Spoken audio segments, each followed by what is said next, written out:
ঘরোয়া পরিবেশে তৈরি হচ্ছে আপনার পেঁয়াজি, টাটকা টাটকা পেঁয়াজি। এই দেখেন টাটকা পেঁয়াজের কালার অন্যরকম কালার, আর দেখেন মচমচে। বাজারে কিন্তু এই পেঁয়াজও পাওয়া যায় না, এতে কোনো আপনার কেমিক্যাল নেই, একবারে টাটকা সয়াবিন তেল দিয়ে তৈরি হচ্ছে ঘরোয়া পরিবেশে।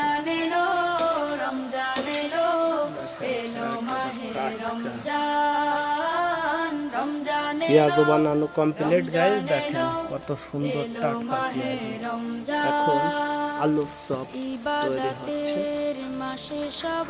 এখন বেগুনি তৈরি হচ্ছে, কত সুন্দর টাটকা বেগুনি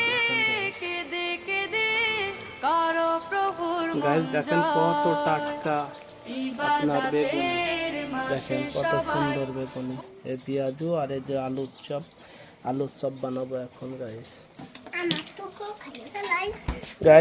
এই যে অবশেষে আপনার রেডি হয়ে গেল আলুর চপ, দেখেন টাটকা। এখন আমি রোজা আছি, এই জন্য টেস্ট করতে পারলাম না। এই দেখেন এই যে পেঁয়াজু, দেখছেন কি স্বাদ।